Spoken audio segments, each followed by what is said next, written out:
What's up, guys? So a few of you here on Facebook have seen me tease over the last 2 days that I had a scientific breakthrough to share, or that I had an experiment that I wanted to share some of the results with everyone on. And it's been pretty fun.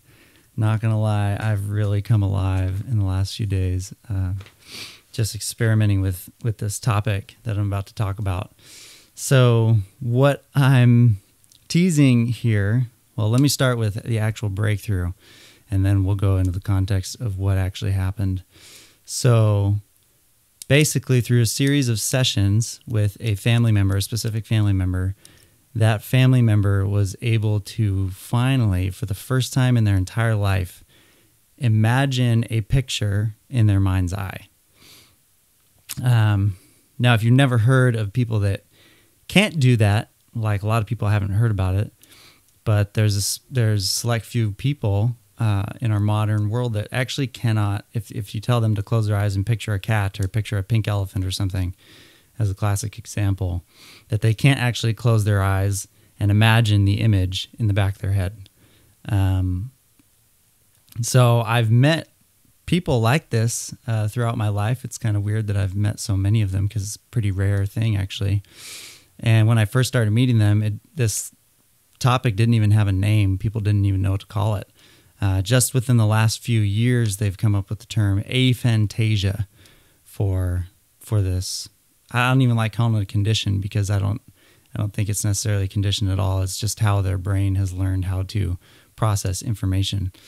So aphantasia has been getting a lot of attention, well, more and more attention on YouTube and social media. There's been a few studies on it from neuroscientists. The classic story was a guy who used to be an architect, or wasn't an architect.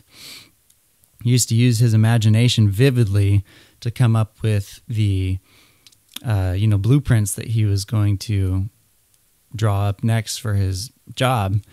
He went down one time for heart surgery, and when he came back out of surgery, no more imagination, no more faculty to actually create images in the back of his head, which was a problem for his job, of course. So that led scientists to start, and researchers going, what is going on? How could this guy be able to imagine 1 minute, go down for surgery, and the next, nothing? It was just blank. So they started to do research on what's happening in people's brains when they're having this experience in life, and quite a bit of headway has come up.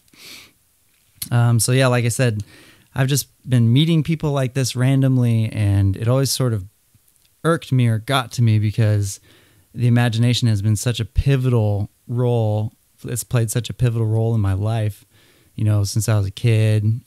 Just always had a very vivid imaginative life.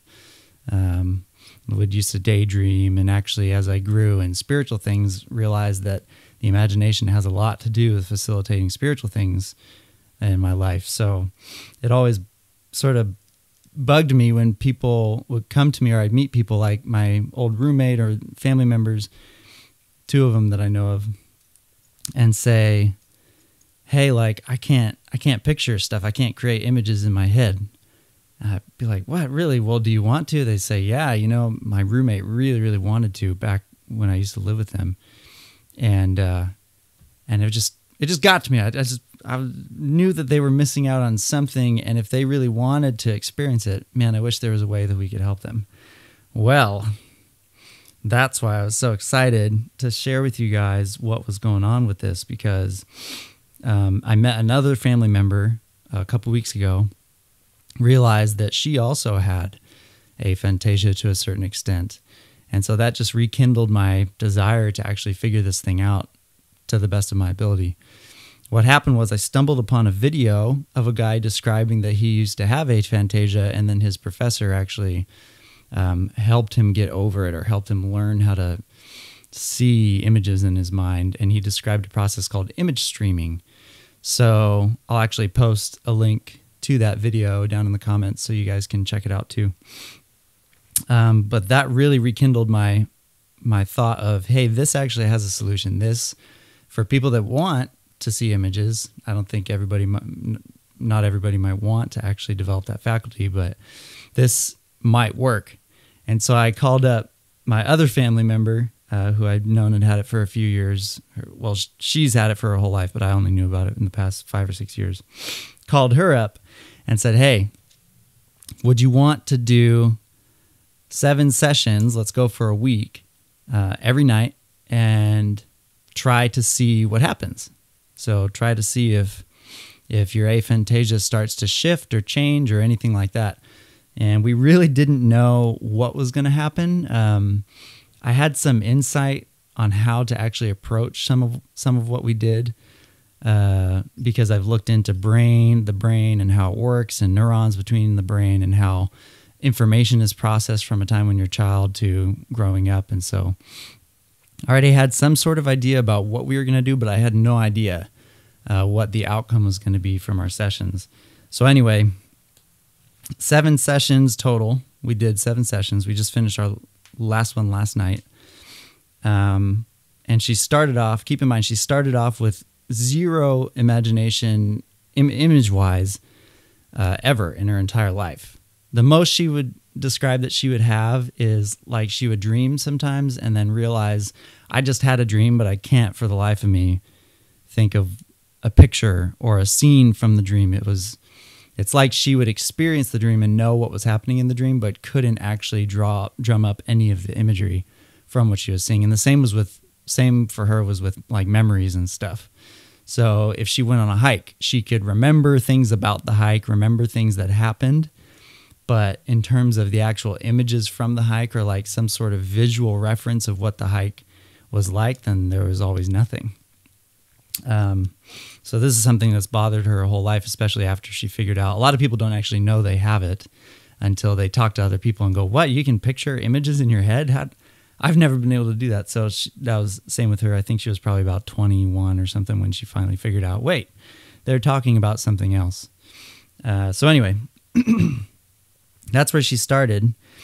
At session 4, session 1 through 3 was fairly non-dramatic.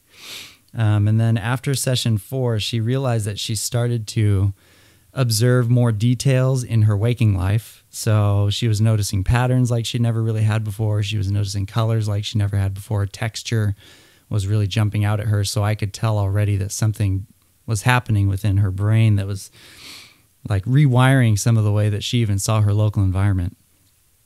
And then the breakthrough moment happened on session 5. So through these exercises that I kind of custom tailored, she saw first, and the very first time she had ever had this happen, but she could see in the back of her mind an image of an item that she was describing to me, which was the wrapper on a Pop-Tart. And she used the verb, I see the wrapper. And afterwards we discussed it, and she was like, oh man, I didn't even know right in the moment, but thinking back to it, it was a very vivid, clear picture of a wrapper and the gleam coming in through like the window off the wrapper, and it was shiny and I could see it. It was very vivid. And so that night I was stoked because we came in with an expectation of not knowing what would happen necessarily. We didn't really have much expectation. I was hopeful, but part of me, like probably half and half, thought, yeah, probably nothing's going to happen over 7 sessions. It might take more. Or even if we did 30 days straight, who knows what would happen at that point. But here at day 5, we realized that there indeed was a shift in her mind and the way her brain was communicating with her visual center or whatever, and she was able to picture an image. So that was pretty amazing. That was the first step. Then comes session 6 the next night, and at this point, she was able to 5 or 6 times during that session. We would talk for like a half hour or so, but 5 or 6 times during that session, she was able to picture images. Pretty vague, but a couple of them really jumped out and really stood out to her, which was incredible. Leading up to session 7 from last night, and she was actually able to pretty much picture a vague image of every single thing that we were going through, exercise-wise, which I would actually have to look. I printed out the notes that I wrote during our sessions, but it was probably around 10 or 11 different images that she was able to see. And at the end, we did this extra little test, and I said, okay, look at an item in your room. She looked at the item. She described it to me. I said, okay, turn around 180 degrees. Can you still see that item in your mind's eye? And she was able to see a vague shape of the item in her mind's eye, which she had never done prior to a week and a half ago, ever in her life.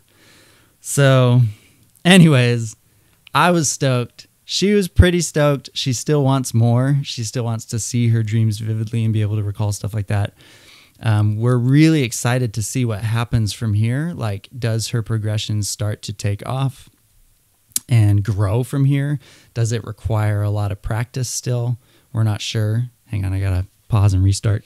So does it take a lot of practice still? Is it something that people with aphantasia need to keep doing? Like, if you don't exercise a muscle, it gets weak. Is it the same sort of thing? Or does the brain actually run with what's being developed now that we've done after just 7 sessions? We're not sure, but super, super excited to find out. So really, this whole experiment blew past my expectations completely. I was hopeful, but I was even not sure that anything would happen. So anyway, this is the last thing I'll say. I'm hoping to do more of these types of sessions with people. It's been something that's irked me for years, and now I finally feel like I have some headway on actually helping people that want to develop that part of their life that don't see in their mind's eye, helping them to get to that point. So I'll post some resources. I'll even throw up at some point, I'll throw up some of the exercise type stuff that we do. And if you know anybody, please tag them in this that has described this sort of thing to you, because I'd love to chat with them. I'd love to see what their experience of life has been like. If that's something they would want to develop, I can point them towards some resources. I even want to think about start to do sessions with people to actually develop this part of their faculty of their mind. So let me know. And if you have it, blessings. I hope, if it's something you'd want to develop, I hope that looking into the resources help you a lot.